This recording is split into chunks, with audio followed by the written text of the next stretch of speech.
Matthew chapter 27. Jesus before Pilate.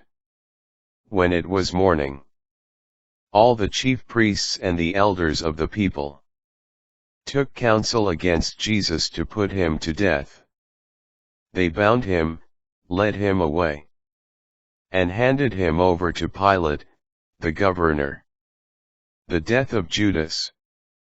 Then Judas, his betrayer, seeing that Jesus had been condemned, deeply regretted what he had done. He returned the 30 pieces of silver to the chief priests and elders, saying, "I have sinned in betraying innocent blood." They said, "What is that to us? Look to it yourself." Flinging the money into the temple, he departed and went off and hanged himself.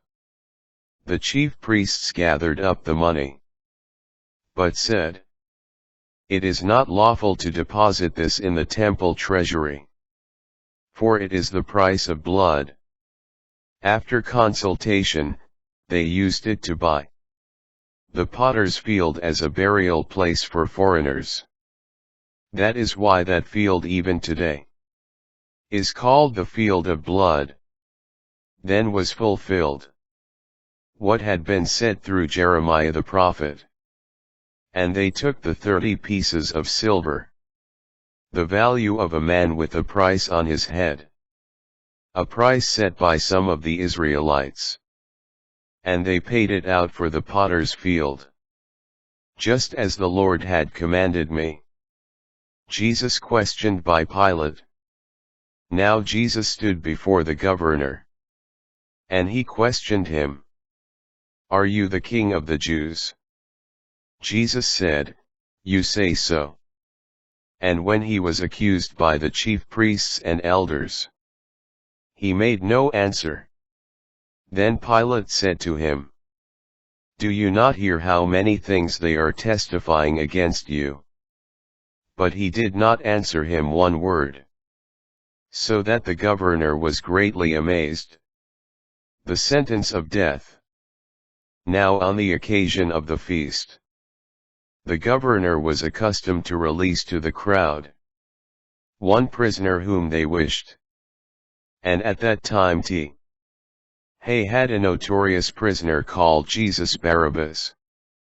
So when they had assembled, Pilate said to them, "Which one do you want me to release to you? Jesus Barabbas, or Jesus called Messiah?" For he knew that it was out of envy that they had handed him over. While he was still seated on the bench, his wife sent him a message, "Have nothing to do with that righteous man. I suffered much in a dream today because of him." The chief priests and the elders persuaded the crowds to ask for Barabbas but to destroy Jesus. The governor said to them in reply, "Which of the two do you want me to release to you?" They answered, "Barabbas." Pilate said to them, "Then what shall I do with Jesus called Messiah?" They all said, "Let him be crucified." But he said, "Why? What evil has he done?" They only shouted the louder, "Let him be crucified." When Pilate saw that he was not succeeding at all, but that a riot was breaking out instead, he took water and washed his hands in the sight of the crowd, saying, "I am innocent of this man's blood. Look to it yourselves." And the whole people said in reply, "His blood be upon us and upon our children." Then he released Barabbas to them. But after he had Jesus scourged, he handed him over to be crucified. Mockery by the soldiers. Then the soldiers of the governor took Jesus inside the praetorium, and gathered the whole cohort around him. They stripped off his clothes, and threw a scarlet military cloak about him. weaving a crown out of thorns. They placed it on his head, and a reed in his right hand. And kneeling before him, they mocked him, saying, "Hail, King of the Jews!" They spat upon him and took the reed and kept striking him on the head. And when they had mocked him, they stripped him of the cloak, dressed him in his own clothes, and led him off to crucify him. The way of the cross. As they were going out, they met a Cyrenian named Simon. This man they pressed into service to carry his cross, the crucifixion.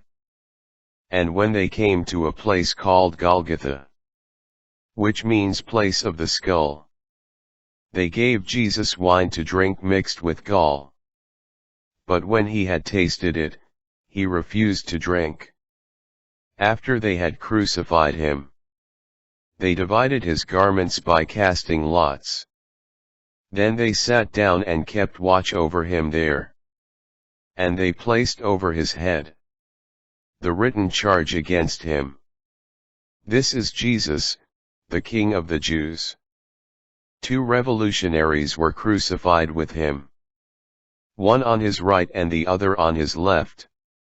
Those passing by reviled him, shaking their heads, and saying, "You who would destroy the temple, and rebuild it in 3 days, save yourself, if you are the Son of God, and come down from the cross." Likewise the chief priests, with the scribes and elders, mocked him and said, "He saved others, he cannot save himself. So he is the King of Israel. Let him come down from the cross now, and we will believe in him. He trusted in God. Let him deliver him now if he wants him. For he said, 'I am the Son of God.'" The revolutionaries who were crucified with him also kept abusing him in the same way. The death of Jesus. From noon onward, darkness came over the whole land until 3 in the afternoon. And about 3 o'clock, Jesus cried out in a loud voice, "Eli, Eli, lema sabachthani," which means, my God, why have you forsaken me?" Some of the bystanders who heard it said, "This one is calling for Elijah." Immediately one of them ran to get a sponge. He soaked it in wine, and putting it on a reed, gave it to him to drink. But the rest said, "Wait, let us see if Elijah comes to save him." But Jesus cried out again in a loud voice, and gave up his spirit. And behold, the veil of the sanctuary was torn in 2 from top to bottom. The earth quaked, rocks were split, tombs were opened, and the bodies of many saints who had fallen asleep were raised. And coming forth from their tombs after his resurrection, they entered the holy city and appeared to many.